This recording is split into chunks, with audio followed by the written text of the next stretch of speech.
नाज़रीन, आज जावेद लतीफ़ ने इस बात का इतराफ़ कर लिया है कि यह हुकूमत को नहीं चला सकेंगे और यह हुकूमत डिलीवर नहीं कर पाएगी और यह हुकूमत नाकाम हो जाएगी। नाज़रीन, आइए उनकी पहले गुफ्तगू सुनते हैं और फिर इस पर बात करते हैं। से मुमकिनात की तरफ बढ़ी है। मुस्लिम लीग नून ने भी अपनी एक माइनॉरिटी हुकूमत बनाने का फैसला कर लिया है। आपको लगता है कि यही बेहतरीन हल है और कोई ऑप्शन नहीं थी? ये बात आप ठीक कह रही हैं कि अगर और कोई ऑप्शन होती तो मुस्लिम लीग नून यकीनन उस ऑप्शन को लेती। बदकिस्मती यह है कि जिनको लाया गया है उनको हुकूमत करने दी जाती तो 4-6 माह में लोगों को पता चल जाता कि इनके पल्ले क्या है। मगर जो आज मुस्लिम लीग ने किया है या करने जा रहे हैं, यकीनन इसके अलावा कोई चारा नहीं था कि आप पीपल्स पार्टी के बगैर हुकूमत बनाने की पोजीशन में नहीं थे, पीपल्स पार्टी मुस्लिम लीग के बगैर हुकूमत बनाने की पोजीशन में नहीं है और दीगर किसी जमात के पास ये सादा अक्सरियत नहीं है। तो ये एक ऐसे हालात में हुकूमत बनाई जा रही है जिस तरह के 16 माह की हुकूमत हम कहते हैं कि अगर ना लेते तो मुल्क डिफ़ॉल्ट कर जाता, और लोग कहते हैं कि नहीं जनाब इन्होंने अपने मुकदमात ख़त्म करवाने के लिए कि ये किया, और उसका मलबा फिर हमने जो महंगाई उस वक्त हुई उसका भुगता 8 फरवरी को भी। मगर रियासत के लिए रियासती जमातें कुर्बानी देती आई हैं और देनी चाहिए। तो इसको भी आप एक कुर्बानी के तौर पे देख रहे हैं, एक मजबूरी का ऐलान है? बिल्कुल बिल्कुल, ये कोई खुशी की या कोई मांगी हुई चीज़ नहीं है, बल्कि एक थोपी गई चीज़ है और ये मुल्क के लिए और इस सिस्टम को बचाने के लिए इसके अलावा चारा कोई नहीं था। तो जावेद लतीफ साहब, आप कह रहे थे कि 90% जमात के अंदर लोगों की ये राय थी कि अपोजिशन में बैठा जाए, ना ये किया जाए। शहबाज शरीफ साहब खुद भी खुश नहीं थे।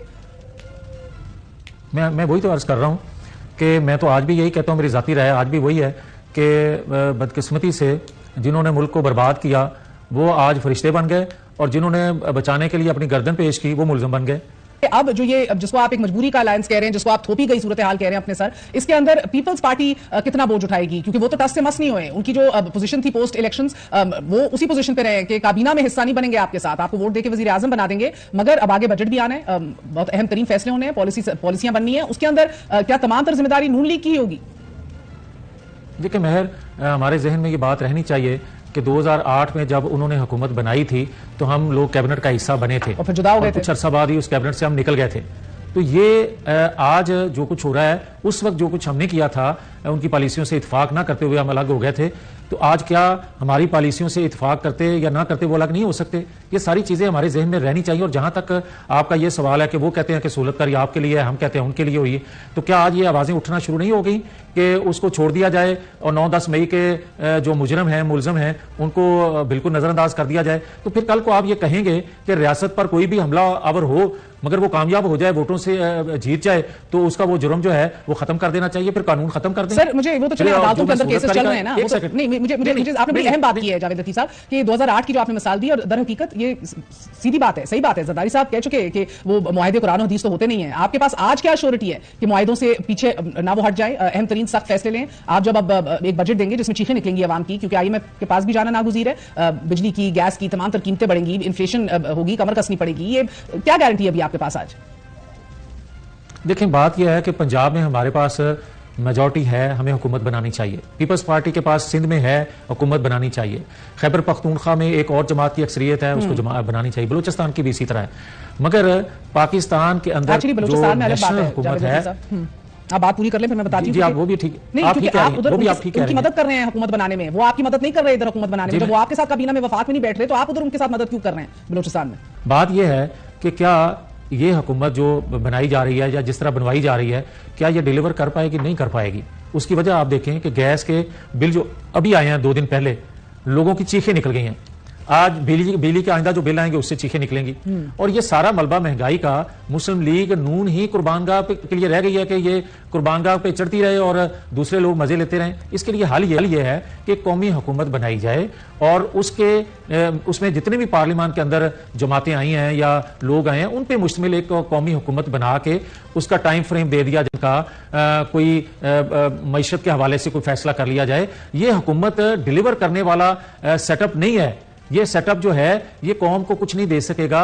बदकिस्मती से एक अरेंज ऐसा सेटअप तो लाया जा रहा है कि सिस्टम को चलाने के लिए या रियासत के अमूर चलाने के लिए, मगर इस पे लोगों का एतमाद उठता जाएगा। और जिस तरह 3 सूबों, छोटों सूबों में एहतजाज हो रहा है इलेक्शन के नताइज के हवाले से, फिर महंगाई के हवाले से लोग चीखें मारेंगे, एहतजाज करेंगे, और उससे जो इंतशार मुल्क के अंदर पैदा होगा वो किसी के कंट्रोल में नहीं रह जाएगा। गवर्नमेंट बनाने से पहले ही पॉलिसी साजों को फैसले करने चाहिए। आप इलेक्टोरल रिंग से तो आउट हो गए हैं रिजल्ट के बाद, मगर सियासी जमात के मुशावरती रिंग से तो आउट नहीं हुए ना सर। आप इतना बड़ा हुकूमत बनने से पहले ही अदम एतमाद कर रहे हैं, तो कुछ तो देख रहे होंगे सियासी, आपका भी तजर्बा है। मियां साहब इस बार क्या सोच रहे हैं इस पूरी सूरत हाल के हवाले से? ना वो कल की प्रेस कॉन्फ्रेंस में मौजूद थे, ना वो सामने आ रहे हैं, ना किसी का उनसे गुफ्तगू शुनीद हो रही है कैमरे के सामने या कैमरे के पीछे, तो ये क्या सियासी मंजरनामे से गायब क्यों है बड़े मियां साहब?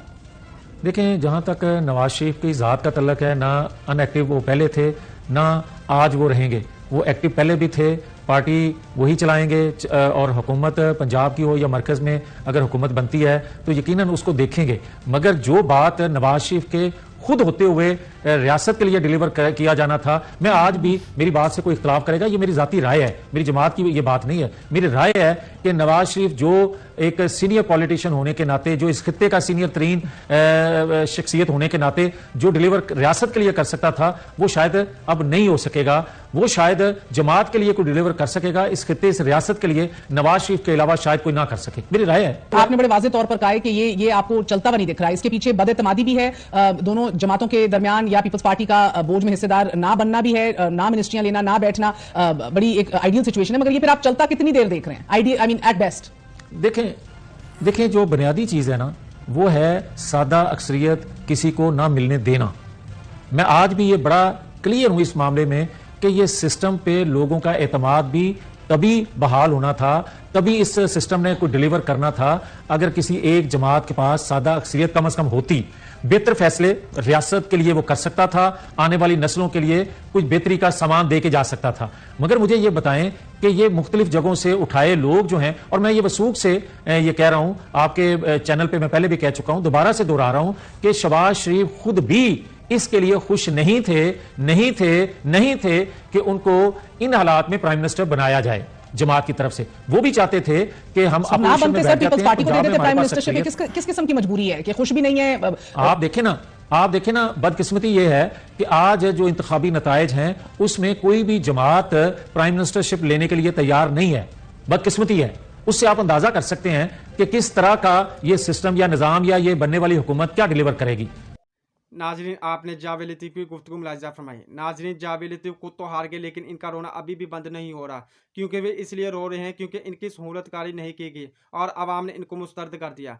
नाजरीन, जावेद लतीफ़ ने आज इस बात का भी इतराफ़ कर लिया है कि ये हुकूमत को नहीं चला सकेंगे और ये हुकूमत डिलीवर नहीं कर पाएगी और ये हुकूमत नाकाम हो जाएगी। नाजरीन, ये हुकूमत में इसलिए आते हैं कि अपने करप्शन के केसेस ख़त्म करवा सकें और इक़्तिदार का मज़ा लूट सकें। नाज़रीन, जब इनकी हुकूमत जाती है तो ये मुल्क से बाहर भाग जाते हैं।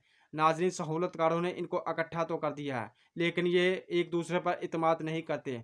नाज़रीन, एक चोर दूसरे चोर पर किस तरह इत्मीनान कर सकता है? इनको भी नहीं पता ये हुकूमत कितनी दिन चलेगी। नाज़रीन, जिस तरह इन्होंने पिछले 16 माह में हुकूमत चलाई, ये अभी भी इसी तरह हुकूमत चलाएंगे और जब मुल्क डिफ़ॉल्ट हो जाएगा तो ये भाग जाएंगे। नाज़रीन, सहूलतकारों को इस बात का एहसास नहीं है कि ये दोनों जमातें मुल्क के लिए मुखलिस नहीं हैं।